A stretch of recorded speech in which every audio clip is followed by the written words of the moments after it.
estamos de regreso con ustedes en su programa Todo a Pulmón. Les saluda Jorge Jacobs y en esta tarde vamos a estar conversando con nuestra compañera aquí de micrófonos, Gloria Álvarez, quien es también directora de proyectos del Movimiento Cívico Nacional y está todos los viernes aquí en Libertópolis en el programa Contravía, los viernes de Gloria de 6 a 7 de la noche, todos los días viernes. Y vamos a hablar un poco con Gloria con relación a el populismo, que ha sido tu tema en los últimos meses, Gloria. Contanos, Gloria, bueno, primero muchas gracias por estar con nosotros y buenas tardes. Contanos desde tu perspectiva, ¿qué es el populismo? Muchas gracias, Jorge. Pues nosotros en el Movimiento Cívico Nacional hemos hecho una labor investigativa de cómo podemos rescatar las instituciones republicanas, cómo podemos rescatar la república. Y cuando estábamos pues descubriendo que la república apela a que exista la meritocracia en lugar de la dinerocracia, apela a que haya un equilibrio de poderes, a que haya división de poderes y pesos y contrapesos, nos encontramos con que realmente el fenómeno en la región que impide que las repúblicas puedan nacer, no solo existan en el papel constitucional, que en todo nos llamamos república, sino que existan en la vida real, es el populismo. Y el populismo lo entendemos como un mecanismo de manipulación. Es una manipulación sobre todo de las necesidades económicas que tienen poblaciones que tradicionalmente han sido marginadas, sobre todo por el sistema de justicia, personas que nunca han tenido acceso a un juicio digno, personas que si les roban nadie hace nada, si las matan nadie hace nada, personas que tienen esta sed de justicia. Y cuando el populista juega con estas pasiones e ideales de esta gente marginada, lo que les dice o lo que les mete en la cabeza es que ellos están mal porque alguien está bien y porque la riqueza no alcanza y tiene que ser entonces distribuida.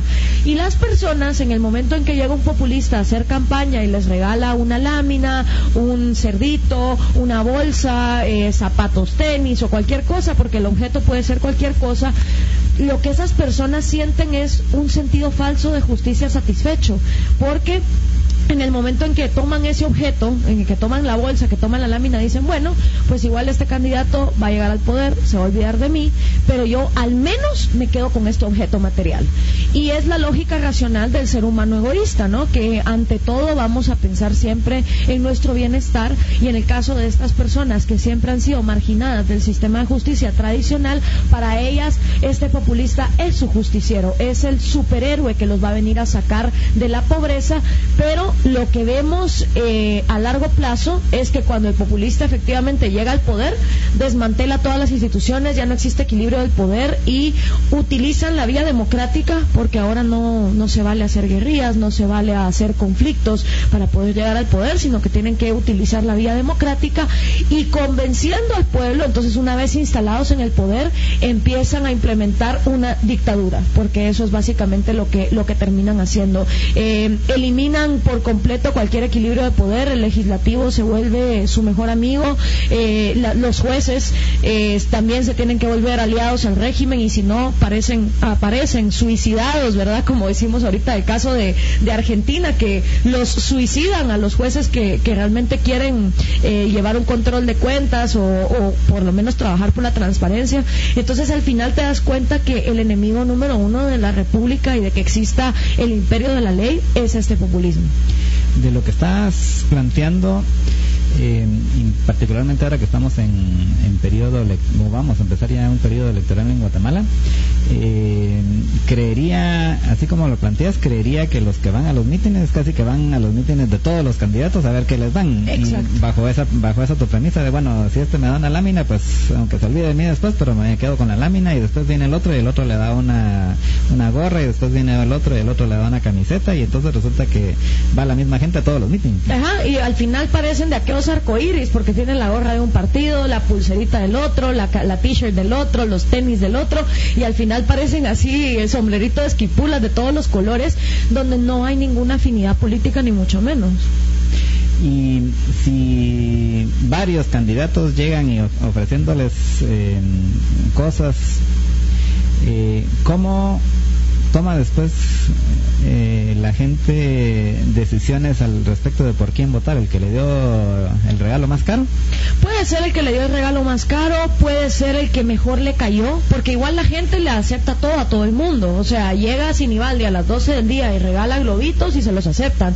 Llega Valdizón a las 3 de la tarde y les regala una bolsa y se las aceptan. Llega Sandra Torres a las 6 de la tarde y así. Y al día siguiente vienen el otro montón y también se lo van a aceptar, porque para la gente la época de elecciones es como que fuera feria. Es qué van a venir a regalar, qué van a venir a dar, qué alegre va a haber algo en el pueblo, en esos pueblos donde no hay cultura, donde nunca nadie llega con una película o a poner una biblioteca móvil ni nada de eso. La campaña electoral se vuelve, digamos, la razón de ser en ese momento del pueblo y obviamente entonces ya la decisión de por quién votar se queda muy sutil, se queda en esta doñita me cayó mejor o este se ve que es más simpático y nada tiene que ver con los planes, sino escogemos a los candidatos en este aspecto como que fueran rockstars o celebridades del cine o a ver quién me cae mejor, ¿no? Y estoy viendo un paralelismo con la situación que se está dando ahorita en Europa y alguien diría, bueno, pero allá no están así paupérrimos ni nada por el estilo. Sin embargo, ponerle este domingo se dieron las elecciones en Grecia y el candidato o el partido ganador creo que iba muy en esa línea. O sea, básicamente eso es lo que está ofreciendo. No, ya no queremos nada de austeridad, queremos gastar y todo, y que por supuesto esa parte no la dicen, pero que alguien más lo pague, ¿no? Claro. E igual está sucediendo en España. ¿Cómo podríamos interpretar esto de que allá, por ejemplo, no están viviendo en extrema pobreza como viven acá para poder sucumbir ante el mensaje de los populistas? No están viviendo en la extrema pobreza de Guatemala, pero para los estándares de una España y una Grecia sí han pasado por una crisis económica bastante severa. En el caso de España, el surgimiento de Podemos como una alternativa populista hace toda la lógica del mundo, porque los españoles están decepcionados tanto del Partido Popular, el PP, como del PSOE, que es el partido de izquierdas. Cuando el PP gobernó con Aznar, se levantó la economía, estuvo todo muy bien, pero como pasó aquí en Guatemala, en las épocas de los 90, donde la economía iba mejor, la gente por lógica castiga a quien hizo un buen trabajo y entonces votaron por el PSOE con Zapatero. Con Zapatero empieza toda la crisis inflacionaria, empieza la crisis de construcción, porque todo lo que se había prometido construir ya no hay capital para mantenerlo, y España cae a unos niveles de desempleo del 25%. Sí, no es paupérrimo, pero para las condiciones españolas es crisis, porque es tener a 1 de cada 4 personas económicamente activas sin un oficio. Entonces, ¿a qué se recurre? ¿O qué es lo que hace el PSOE? Recurre a ampliar el Estado asistencialista, a ampliar el paro. ¿Qué pasó con el paro? Fue tal el descontrol que yo conozco españoles que viven en Guatemala, con negocios en Guatemala, y que cada 6 meses viajan a Madrid a cobrar el paro, y según el gobierno madrileño, ellos no tienen trabajo. Entonces, imagínate... Solo para los que no lo saben, el paro es algo así como el seguro de desempleo. El seguro de desempleo que te dura, creo que dependiendo de cada caso, pero te puede durar hasta 5 años. Aparte hay pensiones para los jóvenes. Entonces, ¿qué incentivo tiene un joven si recibe 500 euros al mes por no hacer nada, que son 5,000 quetzales, para ir a trabajar, si encima está recibiendo esto? Y claro, nadie te cuenta, como tú dices, qué es lo que vas a pagar después. Entonces surge Podemos como diciendo, ni el PP ni el PSOE, señores, aquí lo que hay que hacer es implementar un socialismo del siglo XXI al estilo de Chávez. Y cuando la gente está en crisis, lastimosamente se va a los extremos. Pasó en Alemania, o sea, la razón por la que Hitler pudo entrar fue por la terrible crisis económica en la que habían dejado a Alemania después de la Primera Guerra Mundial. Pasa aquí en Guatemala, pasa en todos lados, que cuando hay crisis nos vamos a los extremos. Entonces Pablo Iglesias, sin tener un plan de gobierno claro, porque eso es lo que yo le he preguntado a los españoles cuando me dicen, ¿tú crees que él es populista? Y les digo, enséñenme un plan de gobierno. Es que no he visto un plan de gobierno del hombre y nadie en España lo conoce. Entonces lo único que se está esparciendo en España es el pánico. Los que tienen pánico pánico de que siga postergándose lo que el PP y el PSOE no han podido lograr, y los que tienen pánico de que quede Iglesias. Ahora, en el caso de Grecia, Grecia fue una víctima de entrar a la Unión Europea sin tener una economía sana ni estable. Entonces, como la Unión Europea se pone a jugar de rescatista de economías, empezó con un plan de austeridad que también va reventando la economía interna griega, porque las personas no están acostumbradas a recibir, digamos, reglas financieras que no son acordes a lo que esa economía internamente está acostumbrada. Por eso es que, por ejemplo, a países como Hungría o a Turquía les han puesto tantos paros hasta que finalmente pudieron entrar a la Unión Europea, y en el caso de Grecia no fue así, porque Alemania se dio a la tarea de decir, no, desde aquí vamos a ir saneando las economías españolas y griegas sin tomar en cuenta la coyuntura interna. Entonces, ¿qué pasa en Grecia? Ese descontento, esa burbuja, se la achacan siempre al libre mercado. Estamos así porque el libre mercado, porque el capitalismo salvaje, porque la Unión Europea nos impone. Como la gente no entiende que el libre mercado sería libre de que los gobiernos se entrometan, le echan la culpa a eso, y cuando surge entonces una opción como la que acaba de ganar, ven en eso la solución, la alternativa.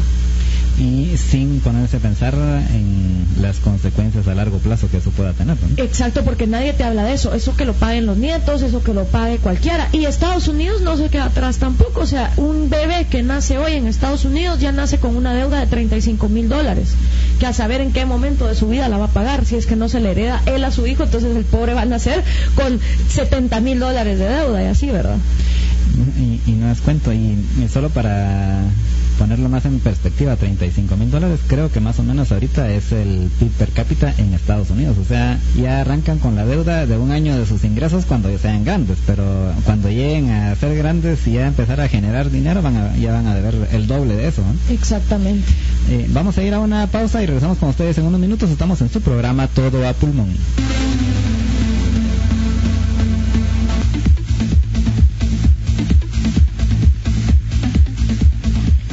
Estamos de regreso con ustedes nuevamente en su programa Todo a Pulmón. Les saluda Jorge Jacobs. Estamos conversando en esta tarde con nuestra compañera y amiga Gloria Álvarez. Estamos hablando un poco sobre el populismo. Y Gloria, en los últimos 2 meses te has vuelto muy popular así a nivel de toda Hispanoamérica a raíz de este video que hiciste en España. ¿A qué atribuís el que se ha hecho tan viral el video? Pues mira, supongo que cada quien tendrá sus razones, ¿verdad? De por qué lo compartió, por qué se volvió viral, pero de lo que la gente me ha comentado es, pudiste resumir muy bien el sentimiento que yo tenía contra estos gobiernos y que no podía expresar en palabras. En 11 minutos diste a entender la necesidad de la República.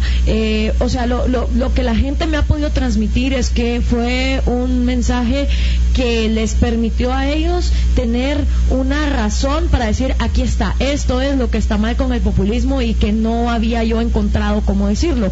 Por supuesto que mi mensaje está inspirado en muchísimas cosas, desde la investigación que hemos hecho en el Movimiento Cívico Nacional por más de un año de cuáles son los enemigos de la República, hasta pues autores como Federico Bastiat, que te dice qué debe ser la ley, qué no debe ser la ley, o Mario Vargas Llosa, El regreso del idiota, o Oppenheimer con cuentos chinos. O sea, lo que yo estoy transmitiendo en ese discurso no es que nadie lo haya dicho antes, tal vez simplemente, como dicen, la suerte y el éxito ocurren cuando se da la casualidad en el momento adecuado. Es algo así que dice la frase, y creo que eso fue lo que pasó. Aparte que la tecnología permitió que el mensaje llegara a regionalizarse, cuando yo realmente en el momento en que lo pronuncio, lo estoy pronunciando para la audiencia que estamos ahí presentes en Zaragoza. O sea, yo en ningún momento pensé ni que se estaba grabando, ni que el video iba a ser visto por toda Latinoamérica, ni mucho menos. Entonces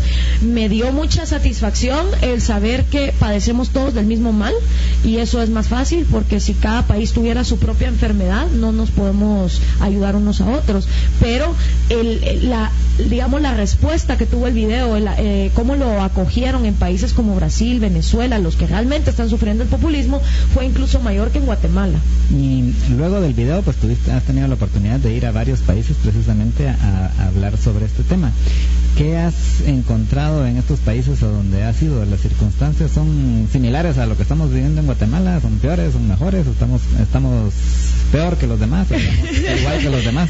Pues sigo sosteniendo lo que alguna vez dijo un politólogo, que no recuerdo su nombre, acerca del caso de Guatemala, que dice, miren, Guatemala en Latinoamérica es el avión que nunca se estrella, pero tampoco nunca despega. Es como que va ahí manteniéndose y de alguna manera sigue navegando. Claro, eso a costo de que mientras mantengamos el status quo, a largo plazo estamos perdiendo institucionalidad, transparencia y más corrupción, etcétera. Pero Guatemala siempre es como que ese avión que nunca se estrella, nunca caemos en crisis. Y esto lo he comprobado en estas visitas que he realizado, porque he podido ver qué tenemos en similitud y qué tenemos de diferente. Por ejemplo, aprendí del populismo uruguayo, donde Mujica ha sido como un alivio para la izquierda, porque la izquierda, que definitivamente no puede defender lo indefendible, la escasez que hay en Venezuela, los crímenes a los derechos humanos que se cometen en Cuba, o sea, esa izquierda que le da vergüenza defender esas cosas, hay otra que no, hay otra que igual lo defiende, ve en Mujica alguien que es más relajado, alguien que es más institucional. ¿Qué me encuentro yo cuando llego a Uruguay? Que la legalización de la marihuana es para volverla un monopolio estatal, y que un año después de su legalización el Estado no tiene ni idea de cómo empezar a comercializar la marihuana, con lo cual fue una medida muy populista que les ganó mucha fama internacional, los puso en el mapa, digamos, pero en concreto, ni una acción se ha tomado en pro de esta medida. Y aparte es un monopolio estatal, o sea, todos los ingresos de la marihuana irían directamente al Estado. ¿Para qué? En el caso de que lo empezaran en el caso pero todavía no se ha hecho toda la infraestructura para hacerlo, ¿verdad? Exacto. Es precisamente lo que hablamos nosotros aquí desde el principio, cuando lo anunciaron cómo lo iban a hacer, ¿verdad? Que era, si querés, menos mal que tenerla prohibida, pero que igual no iba a funcionar muy bien, que se diga, precisamente por ser un monopolio estatal, ¿no? Exacto, y es la verdad, o sea, yo pensé que me iba a encontrar el Ámsterdam latinoamericano, pero nada que ver, o sea, no es lo que hay. Luego me encuentro con que Mujica había dicho al principio de su gobierno que para él educación primero, educación segundo, educación tercero, y luego dando declaraciones de que se alegra que en el Congreso cada vez haya menos profesionales. Con lo cual, típico del populista, ¿verdad? Acomoda su discurso de acuerdo a lo que en ese momento haya. Lo mismo hizo con los medios de comunicación. Él en su campaña dijo que la mejor ley de medios es la ley que no existe. Hoy por hoy, Uruguay está ya aprobada una ley de medios que es el copy-paste de la ley de medios de Ecuador, donde tú le tienes que pedir permiso al gobierno para publicar. Esto lo sé porque cuando llegué a Canal 12, que es uno de los canales importantes allá, estaban en una reunión los directivos de varios canales de televisión, radio y prensa, analizando la ley de medios, y cuando yo entré me dijeron, mira, esta es la ley que Mujica va a pasar. Claro, a los ojos del mundo, Mujica es light, Mujica es cool, y otra de las medidas que me enteré es que quiere hacer una corte de constitucionalidad para restarle peso al organismo judicial, con lo cual esta corte sería la que primero decidiría quiénes son los funcionarios públicos que pueden ir a juicio. Entonces, estas medidas a mí me suenan a full alarma, pues, o sea, es la misma destrucción de la institucionalidad que se puede ver en otros lados, mejor disfrazada. Luego me fui a Argentina. En Argentina me quedé asustada en cuanto a fútbol para todos. Fútbol para todos es la manera en que Cristina Kirchner estatizó el fútbol nacional. O sea, ustedes ven esos anuncios de Messi diciendo, venía a Buenos Aires, capital de la cultura del año pasado. Y es porque Cristina Kirchner puede hacer con los jugadores lo que a ella le dé la gana. O sea, ella puede llamar a un jugador y decirle, mira, hoy se me ocurre que vamos a filmar un anuncio en pro de tal cosa, y se hace. El fútbol está completamente nacionalizado, y a través del fútbol ella provee el pan y circo necesarios para mantenerse en el poder, e incluso esconder cosas como lo que acaba de suceder con Nisman. Por ejemplo, ahorita que fue lo de Nisman, en Buenos Aires me están contando mis amigos que la atención mediática se está yendo a los partidos de fútbol. Y claro, como somos refutboleros en Latinoamérica, es una forma fácil y sencilla de callarnos. Especialmente en Argentina, ¿no? Y especialmente en Argentina. La mujer, por ejemplo, regala 60,000 plasmas a la hora que hay un mundial, porque no es justo que los argentinos vean el mundial en un televisor que no sea digno.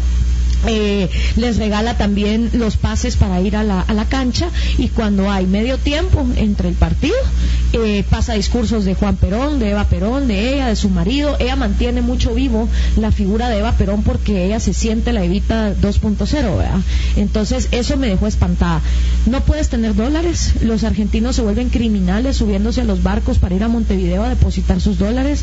Marcas como Apple ya no se consiguen. Argentina está importando carne por primera vez en su historia, no se da abasto con la producción de carne.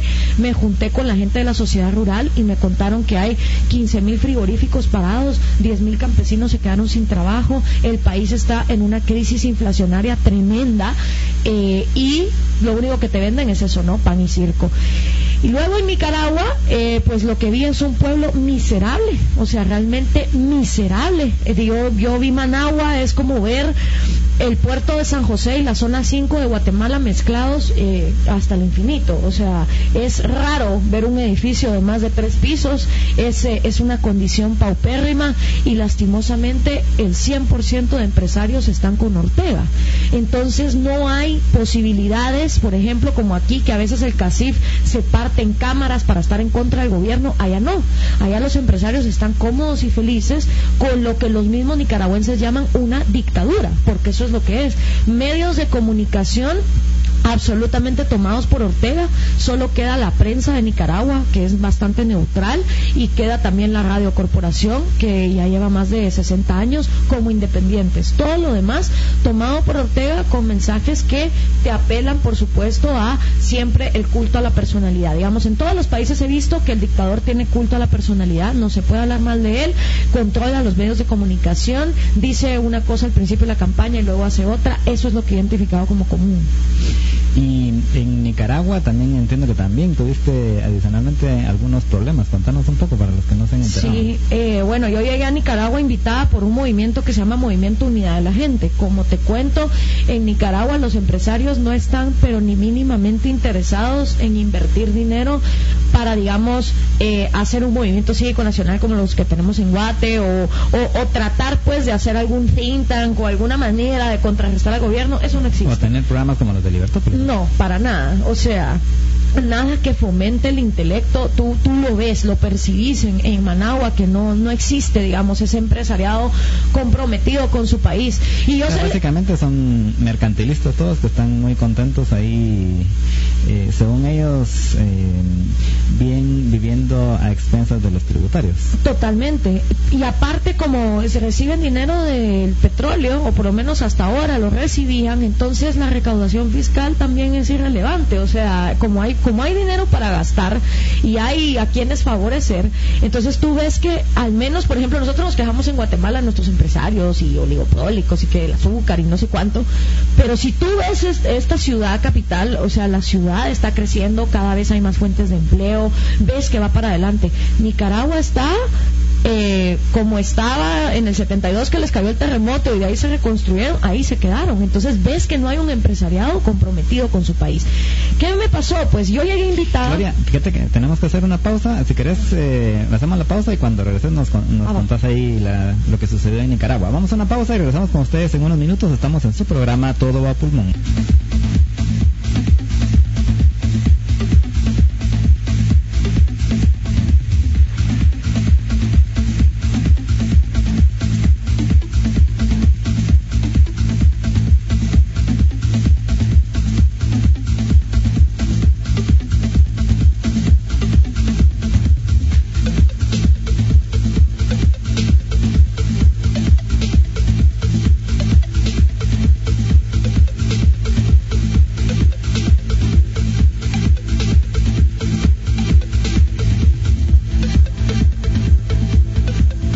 De regreso con ustedes en su programa Todo a Pulmón, y solo quiero comentarles que ya dentro de poco va a ser el lanzamiento de la renovada marca La Crep. Ellos han estado en un cambio, un proceso constante de cambio, han estado en la búsqueda de nuevas recetas de cómo reinventarse, y dentro de poco vamos a conocer ya precisamente todo esto nuevo que trae La Crep, y de hecho ellos hasta lo han puesto precisamente así, que son ahora nuevólogos, hasta utilizaron un nuevo término. Los nuevólogos, si usted quiere estar al tanto de toda esta innovación que viene, búsquelos en Facebook como La Crep y ahí puede enterarse de todo este viaje de descubrimiento que han realizado y estar atento para el próximo relanzamiento de la marca. Qué rico La Crep.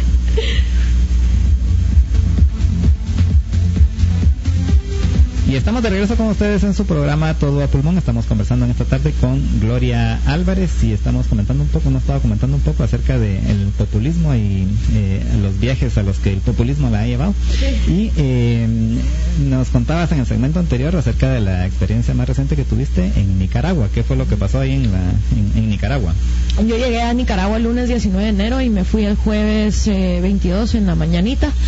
En el momento en que entré, yo obviamente, como te explicaba, no hay un empresariado comprometido con los cambios de Nicaragua porque están muy contentos con Ortega. Entonces a mí me invitó un grupo que se llama Movimiento Unidad de la Gente.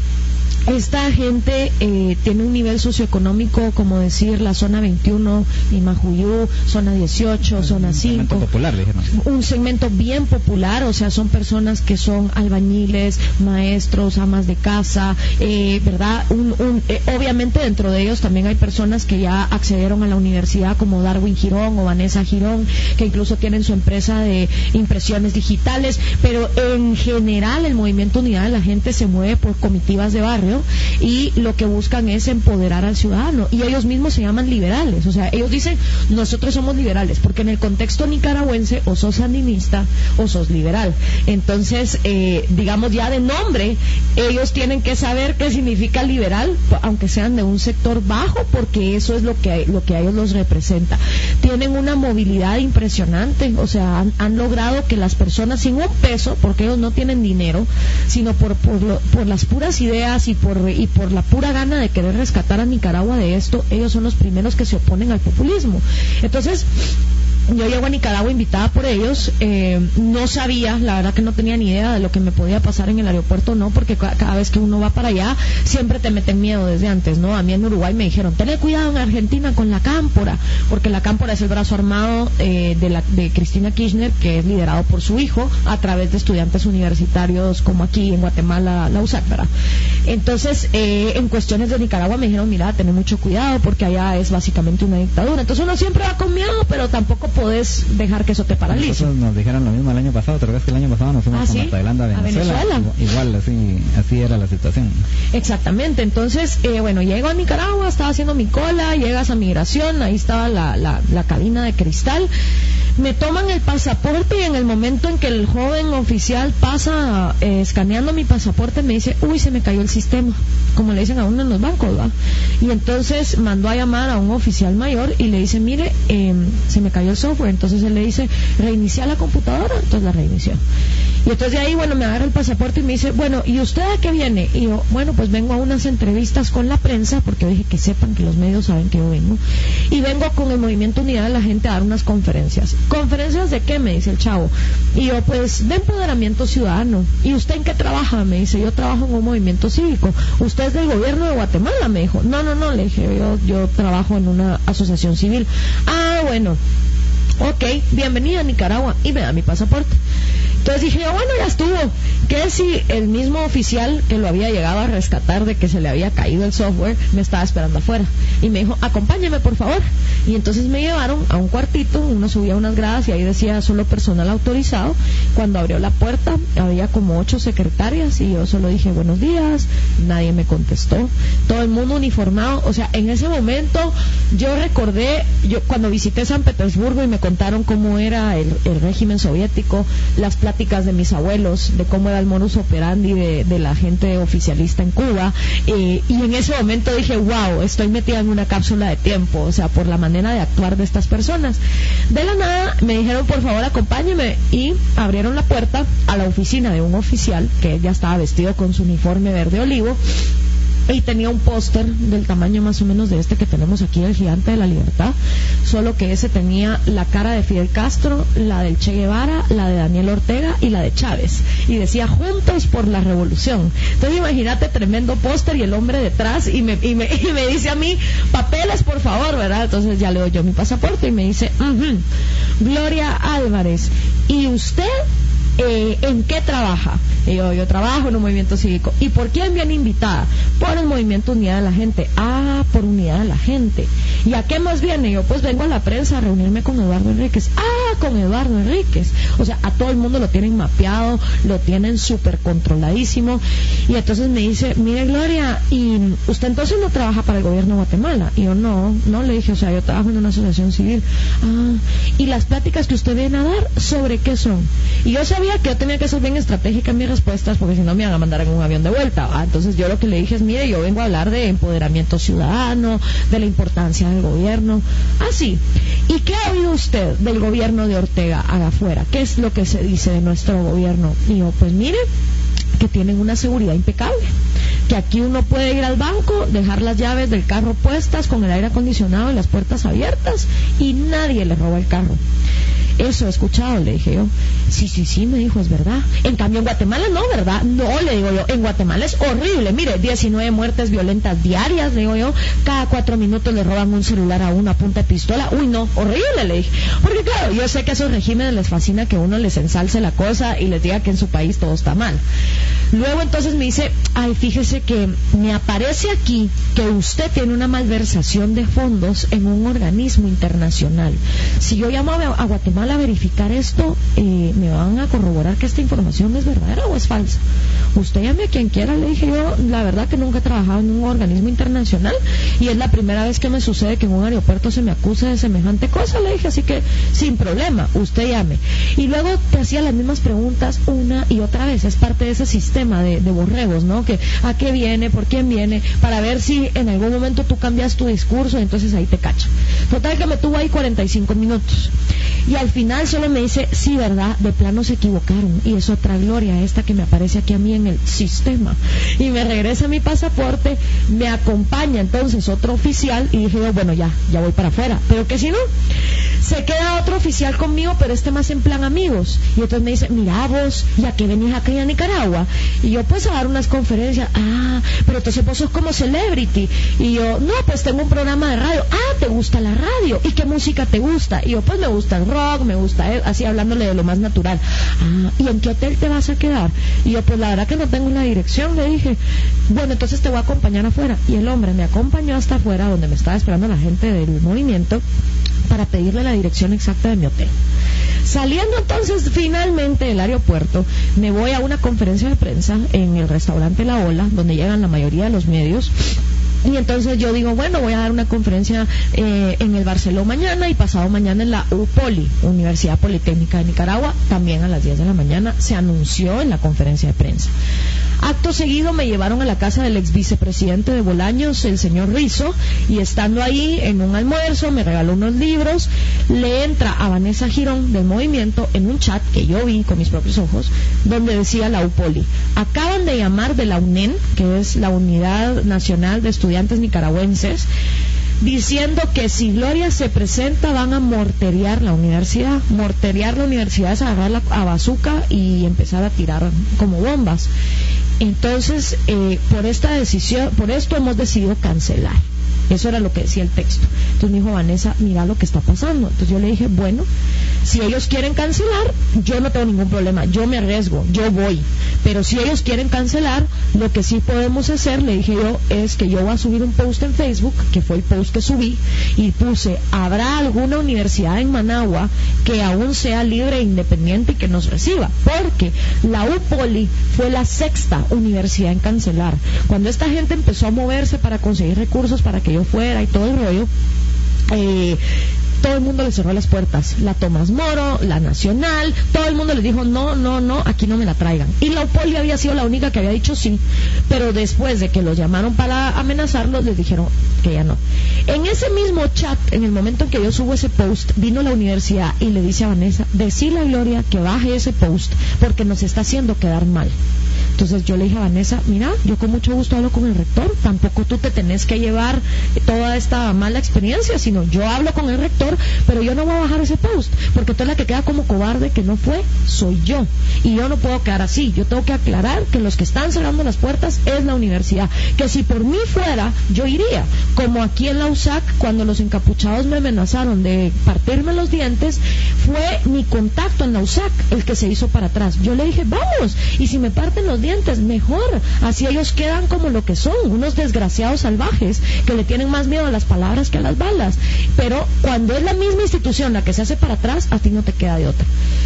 Estoy en Nicaragua, varias veces llegaron al hotel a preguntar comités de barrio, mire, aquí quién se está hospedando. En el hotel tenían instrucciones de decir que yo no existía, que yo me llamaba María, que nadie dijera que yo estaba ahí. Varias veces llegaron a preguntar, y cuando yo ya estaba de vuelta en Guatemala, la UPOLI, después de 3 días, saca un comunicado diciendo que jamás yo fui invitada a esa universidad. Y esa era precisamente mi siguiente pregunta, ¿qué pasó con eso? Que obviamente es por las presiones que tuvieron, ¿no? Pues sacaron el comunicado, mucha gente me dijo, mira Gloria, ¿y qué es esto? Yo les dije, bueno, pues miren, esto es una respuesta 3 días tarde, porque si la UPOLI realmente nunca me hubiera invitado, en el momento en que yo puse pies en la conferencia de prensa y dije, me voy a presentar en la UPOLI el miércoles tal, la universidad hubiera brincado, no hubieran esperado 3 días para brincar. Y segundo, les digo, ahí están las pruebas en el Facebook del Movimiento Unidad de la Gente. Llegaron incluso a poner carteles a la universidad, que gente dijo, yo vi esos carteles en los muros de la universidad. O sea, hay muchas evidencias de que la conferencia iba.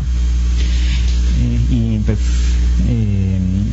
lamentamos que hayas tenido esta experiencia, pero es importante darla a conocer y saber que a dónde se puede llegar con las presiones que se pueden hacer en regímenes como el que tenemos aquí nomás en Nicaragua, y que nosotros no estamos en ese punto, pero podríamos estarlo en algún par de años. Vamos a ir a la última pausa, Gloria, y regresamos contigo en unos minutos.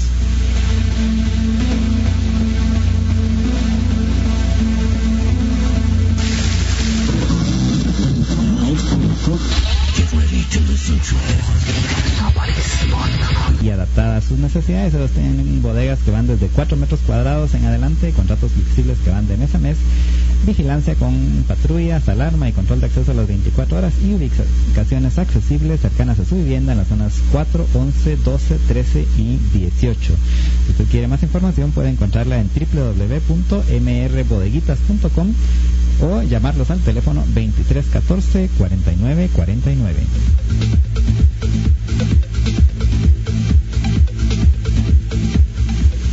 Y estamos de regreso ya en el último segmento de Todo a Pulmón. Estamos en esta tarde, hemos estado conversando con Gloria Álvarez, nuestra compañera, que la pueden escuchar ustedes todos los viernes aquí a las 6 de la tarde en Contravía PM, en los viernes de Gloria. Y Gloria, en este último segmento tal vez podemos enfocarnos un poco en qué se puede hacer, o qué podemos hacer, o qué puedo hacer yo para enfrentar el populismo. Pues la primera gran lección que ahí sí me queda de Nicaragua es que humildad no es sinónimo de necesidad absoluta de populismo. Yo vi gente muy humilde, con muy pocos recursos, que están hartas de esta manipulación. Entonces creo que no hay excusa.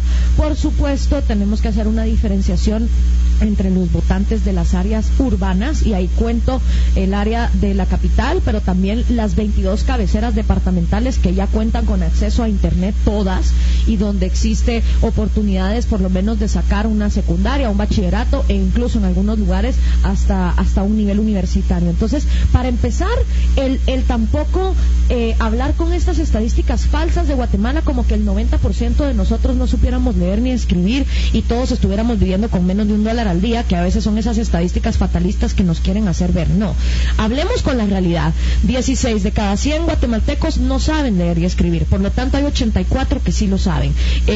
La penetración de internet está alcanzando los 4 a 5 millones, hay 8 millones de personas que están empadronadas, algo se puede hacer. Entonces yo creo que... O sea que podemos presumir que tal vez quizás por la mitad de los empadronados tengan alguna oportunidad de tener acceso a Internet. Por lo menos una vez a la semana, eso sí. Y yo cada vez que voy a las aldeas es lo primero que pregunto: ¿quién de ustedes alguna vez se ha conectado a Internet? Por lo menos una vez en su vida. Todos te levantan la mano. ¿Quiénes tienen correo electrónico? Todos te levantan la mano. Y he estado en La Cobanerita en Petén, he estado en Nevasquiché, he estado en diferentes lugares de San Marcos, de Alta Verapaz. Entonces, no es que diga yo conozco todos los rincones, pero tampoco nadie sabe de los 338 municipios cuáles realmente carecen de acceso a Internet, porque esos datos no se conocen. Entonces, vamos por el mundo con unas estadísticas que tampoco son reales. Yo creo que la red social es una herramienta para educarte y no estar esperando a que sea el Ministerio de Educación el que te ponga el maestro adecuado, sino ya a través del Internet uno puede acceder a cuantos tutoriales uno quiera. A mí la gente se burla de mí por eso, pero es la verdad. Uno quiere aprender economía, lo puede hacer, publicidad, inglés, política, bajarse cualquier libro en PDF gratis, uno lo puede hacer a través del Internet. Que no lo hagamos es porque no tenemos la curiosidad intelectual a la par de las herramientas que tenemos. Aparte, todos somos un periodista en potencia, todos somos un justiciero en potencia con estos teléfonos. Mi página, y yo lo he comprobado a raíz de la viralización del discurso de Zaragoza, se ha vuelto un hub internacional de quejas contra el populismo.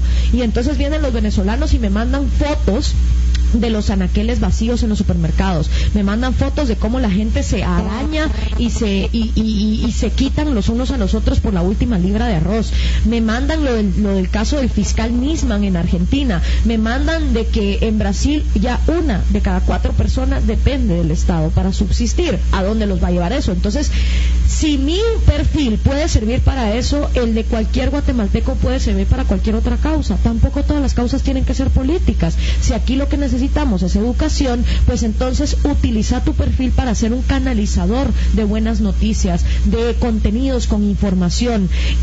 Como les digo, o sea, la red social se usó para la primavera árabe, como también se usa en Guatemala para pornografía, pero eso dependerá de lo que nosotros hagamos con ella. Entonces, eso para empezar, el utilizar la tecnología a nuestro alcance para incidir en nuestro círculo cercano. Y lo otro es que, como les digo, pueden tomar el ejemplo de este movimiento Unidad de la Gente en Nicaragua y ver cómo la humildad no es sinónimo de estar a favor del populismo, tampoco como lo quieren hacer ver muchos aquí, que sos pobre, entonces no tenés esos y fijo el populismo te va a calar. Pues yo tampoco estoy de acuerdo con ese postulado, pues. Y de hecho es algo que podemos ver cuando tenemos la oportunidad, de los que vivimos aquí en la capital, de ir al interior. O sea, la gente no es así como la pintan precisamente los políticos, ¿verdad? De que todos son ignorantes y no saben leer, no saben escribir y no tienen acceso a mucha información, como tú lo mencionaste, no digamos en las áreas urbanas así del interior, sino incluso en áreas así más rurales o aldeas, pues, pero en áreas más rurales, la mayor parte de gente en algún momento ha tenido acceso a Internet. La mayor parte de gente ahorita, de hecho, según entiendo en las cifras así más recientes, más del 50% de los potenciales votantes en esta elección son menores de 30 años. Uh-huh. Y te garantizo que la mayor parte de esos, aún en las áreas rurales, aún en la aldea más perdida, han tenido curiosidad de irse a meter aunque sea un café internet cuando van a la cabecera, por ejemplo, o cuando van a la cabecera municipal, ni siquiera al departamento, ¿no? Entonces, creo que sí hay una percepción distinta, y normalmente creo yo que viene de tiempo atrás eso de querer, bueno, entonces y mantenemos los mismos paradigmas, ¿verdad? Entonces sí. en el interior, entonces la gente va a votar por el que más les ofrezca, la gente no tiene concepto ahí de nada y todo, y eso creo yo que ha ido cambiando, particularmente si no quieren a través solo de la tecnología, simplemente por cuestiones demográficas, por cuestiones de edad, ¿no? Totalmente de acuerdo. Incluso tenemos que tomar en cuenta que ahorita va a votar la primera generación que nació después de los acuerdos de paz, que fueron firmados en el 96. O sea, ya son mayores de 18 años los nacidos posterior a los acuerdos de paz. Entonces, eso de seguir reviviendo el muerto, el conflicto armado, porque somos víctimas, ya no cala. Es que, de verdad, o sea, es una generación nueva, es una generación que hoy tiene 18 años y va a votar por por primera vez en su vida que ya nació con los acuerdos de paz firmados. ¿Que no funcionaron los acuerdos de paz? Obvio que no, porque un acuerdo de paz lo que hace es firmar la paz, no meter una lista de Santa Claus de promesas sin cumplir, bastante populistas a mi parecer, y que por eso es que dicen no funcionaron los acuerdos de paz. Bueno, funcionaron al menos para que se acabara la guerra, para todo lo demás no. Pero a lo que voy con esto es, en vez de ver los nuevos paradigmas, como por ejemplo el hecho de que por primera vez va a votar una generación que ya nació en la paz, seguimos reviviendo lo que viene en el pasado. Y de hecho te diría yo que de esa mayoría de votantes que tienen menos de 30 años, para ponerle los más viejos de esos, los que tienen 30 años, tenían 10, 12 años cuando se firmaron los acuerdos de paz. ¿Sí?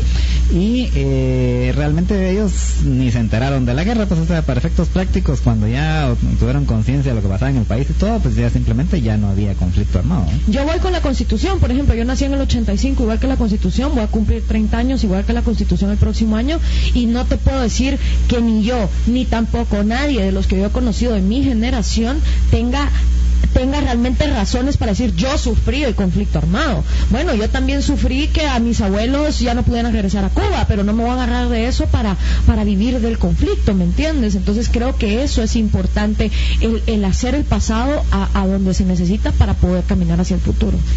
Y ante la popularización, y lo pongo entre comillas, del populismo, y valga la redundancia también, ¿qué podemos hacer? ¿Qué hay que transmitir precisamente utilizando todos estos métodos, estas tecnologías nuevas a la gente, a los muchachos, que adicionalmente sí creo yo que uno de los problemas sí es de que la mayor parte no les interesa nada de lo que pasa en la política, entonces ahí sí hay una barrera que vencer, ¿no? Sí, hay 3 mensajes clave, creo yo que vale la pena repetir y replicar en redes sociales. El primero es la función real del gobierno. ¿Está el gobierno para mantener a sus ciudadanos o tenía otra función el gobierno? ¿Para qué sirven las instituciones y el equilibrio de poder? Y esos mensajes bajarlos a tierra, porque también lo que ha sucedido es que como la política se ha quedado siendo hecha por la misma rosca que la complica para que nadie más se interese por ella, tenemos una verborrea legislativa, leer una ley es un dolor de cabeza, entender cómo funciona el Estado también es un dolor de cabeza, pero las redes sociales con herramientas como las fotos, las infografías, el poder condensar mucha información en 140 caracteres, permite y nos pone el reto de hacer ideas muy complicadas en un lenguaje muy sencillo. Eso es lo primero. Lo segundo que se puede replicar en redes es que tu educación es tu responsabilidad, que ningún gobierno populista está interesado en educarnos ni en elevar nuestro nivel intelectual, y que esa tarea está en nuestras manos. Y la tercera es que las redes sirven para que nosotros seamos un justiciero y un periodista en potencia. Bueno, pues muchas gracias, Gloria, por haber estado con nosotros. Lamentablemente pues ya se nos acabó el tiempo. Te deseamos muchos éxitos en las nuevas aventuras que enfrentes. Gracias, Jorge. Y ya saben todos nuestros escuchas que pueden escuchar a Gloria todos los viernes aquí de 6 a 7 de la tarde a 7 de la noche en los viernes de Gloria por Contravía PM. Muchas gracias, Jorge, a ti y a tu audiencia. A todos ustedes, gracias por su sintonía. Los invitamos a que continúen escuchando los programas de Libertópolis. A las 6 de la tarde regresa María Dolores Arias en Contravía, a las 7 ML1 en Más Negocios, mañana Contravía M a partir de las 6 de la mañana, y en Todo Pulmón pues nos volvemos a escuchar al mediodía. Mientras tanto pues pasen una muy feliz tarde.